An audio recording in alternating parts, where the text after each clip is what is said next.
이번 시간에는 이제 6번째 챕터입니다. 장기보유 특별공제율 추가 적용 한번 보도록 하겠습니다.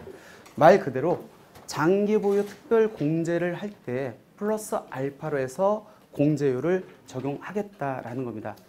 우리가 양도소득세에서는 3년 이상 보유한 부동산을 양도했었을 때 그 세금을 조금 경감시켜주기 위해서 양도 차익에서 보유기간 곱하기 2%를 해가지고 장기보유 특별공제로 차익에서 차감을 해주고 있습니다. 그 공제를 조금 더 플러스 알파로 추가 적용하겠다라는 겁니다. 요건 한번 볼까요? 얘도 가액 요건이 적용됩니다. 임대 개시 당시 기준시가 6억 원 이하여야 된다. 단기 및 장기 다 가능합니다. 대신에 6년 이상 임대를 해야 된다. 얘도 그 임대료 증액 제한을 2019년 2월 12일부터 준수를 해야 되는 거고, 중요한 거 2018년 3월 31일까지 등록한 임대주택에 한해서만 적용된다라는 겁니다. 한번 볼게요. 우리가 6년 보유를 했다. 그럼 원칙적으로는 12%가 적용되죠. 근데 6년 이상 임대를 한 주택에 대해서는 6년째부터 1년이 늘어날 때마다 2%씩 플러스 알파로 해가지고 맥시멈 10%까지 적용해 주겠다는 겁니다. 예를 들어서 6년을 했습니다. 임대주택을 6년 하고 이제 매도를 해요. 그럼 원칙적으로 2, 6, 12, 12%의 장기보유 특별공제를 적용받을 수 있는데 2%를 추가 적용하겠다. 내가 8년을 했습니다. 그러면 28에 16, 원래 16%의 장기보유 특별공제를 적용하는데 6%를 추가 적용해가지고 22%를 적용하겠다. 요 얘기입니다. 그렇게 엄청나게 큰 혜택은 아니죠. 큰 혜택은 아닌데 왜 얘가 그래도 메리트가 있는지는 제가 좀 이따 말씀드릴게요. 한번 사례를 들어보겠습니다. 내가 임대한 주택을 8년 동안 임대하고 양도를 합니다. 근데 양도차익이 3억 원이 발생했어. 그럼 이게 임대주택이 아니다. 그러면 양도소득세 어떻게 산정하냐면 조정대상 지역이 없다라고 가정하면은 이 3억 원에 대해서 이제 장기보유 특별공제를 적용합니다. 8년이니까 28에 16. 3억에 대한 16%를 차감하고 나머지 2억 5,200에 대해서 세율을 적용해서 7,500만 원을 내야 되는데 얘가 임대주택으로 등록한 주택이다. 그러면은 28에 16에다가 아까 8년 적용했으면은 6%가 가산됩니다. 그래서 22%를 적용해서 세금을 산정하니까 6,800만 원 정도 나온다. 그래도 일반적인 경우보다 세이브가 되죠. 근데 이 장기보유 특별공제 추가 적용은 우리가 다음 시간에 볼 특례 적용, 그러니까 50% 또는 70% 이하고 중복 적용이 안 되고 양도세 100% 감면하고 중복 적용이 안 된다는 겁니다. 그럼 생각을 해보세요. 내가 이 요건을 다 적용받을 수 있어. 추가 적용도 그렇고 특례 적용도 그렇고. 그럼 여러분들한테 선택해서 적용하라고 할 때 어떤 걸 적용받을까요? 특례 적용을 적용받겠죠. 그러니까 요건 충족을 다 했다라고 하면 추가 적용은 실익이 그렇게 크지 않기 때문에 얘를 선택할 수밖에 없을 겁니다. 그럼에도 불구하고 이 추가 적용이 왜 메리트가 있느냐, 그건 제가 비교하면서 한번 설명드려 보도록 하겠습니다.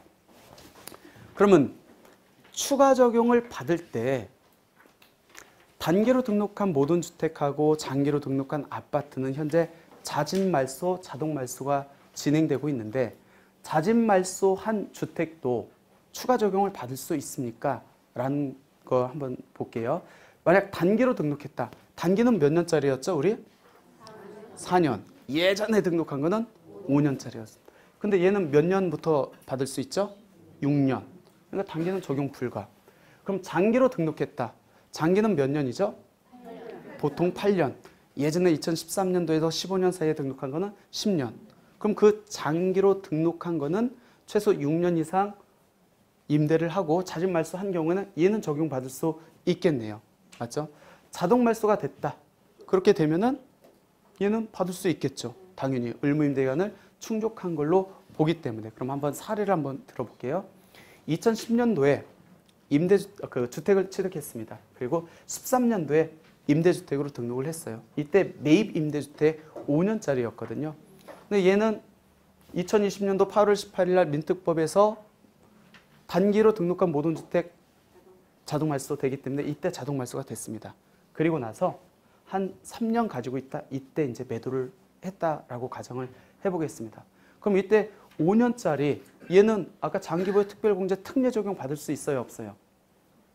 없어요. 왜? 그거는 장기로 등록해야 받을 수 있거든요. 예전에 매입 임대주택은 지금의 단기라고 보시면 돼요. 그러니까 장기로 등록해야 그 주택, 그 혜택을 받는데 장기로 등록하지 않았기 때문에 걔는 못 받고 그때 받을 수 있는 게 이 추가 적용이다 라고 보시면 될 것 같습니다. 한번 계산을 해볼게요. 첫 번째, 내가 임대한 기간 먼저 산정을 해야 되죠. 그 기간에 따라서 추가 적용률이 다르기 때문에. 몇 년 임대했어요? 10년? 언제부터요?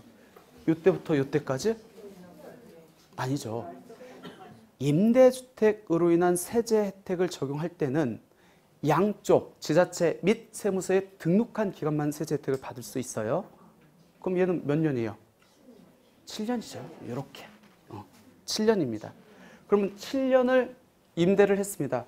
그럼 몇 프로 적용받냐면 4%를 적용받아요. 4%. 그러면 어떻게 되죠? 양도차익이 얼마죠? 3억에 사가지고 5억에 팔았습니다. 2억. 맞죠?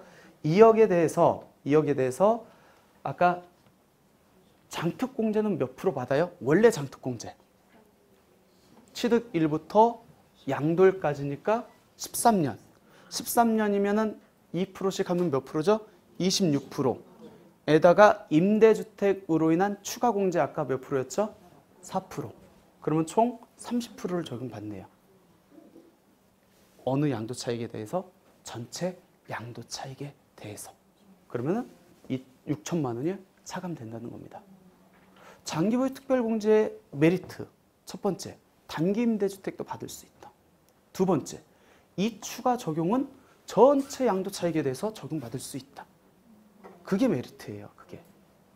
왜? 조금 이따 저희가 살펴볼 특례 적용 50% 70%짜리가 있거든요. 걔는 장기로만 등록해야 받을 수 있거든요. 그리고 걔는 혜택을 받을 때 어디 양도차익만 혜택 받을까요? 임대주택으로 등록한 기간. 근데 얘는 전체 양도차익에 대해서 받을 수 있어요. 그러니까 얘를 무시하지 말라고요. 얘를 무시하지 말고. 특히 단기로 등록한 사람들 요거 굉장히 메리트가 있습니다. 근데 아직까지도 세무사님들도 이렇게 잘 모르고 있어요. 그러니까 6번째 저희가 봤던 거는 추가 공제라고 하는 여러분들한테 많이 소외받고 있는 세제 혜택입니다. 특히로 단기로 등록한 예전에 5년짜리나 그 이후에 4년짜리로 등록했는데 내가 6년 이상 등록했다. 그러면 요거 꼭 챙겨 드시고 그리고 그 혜택이 전체 양도차익에 대해서 적용받을 수 있다는 거. 그리고 이제 또 하나의 메리트는 뭐냐면 이 추가 적용의 메리트는 뭐냐면 우리 이제 거의 대부분은 이제 국내에 거주하고 있는 분들이 그 임대사업자로 등록했을 텐데 해외에서 살고 있는 비거주자가 임대사업자로 등록할 수도 있었거든요. 예전에. 그런 사람들도 유일하게 적용받을 수 있는 세제 혜택이다. 그러니까 그런 사람들 혹시 주변에 있으면 이거 꼭 챙겨 그 혜택을 받으시라고 전해주면 좋을 것 같습니다. 그러니까 6번째 저희가 봤던 장기보유 특별공제율 추가 적용은 이렇게 마무리를 하도록 하겠습니다.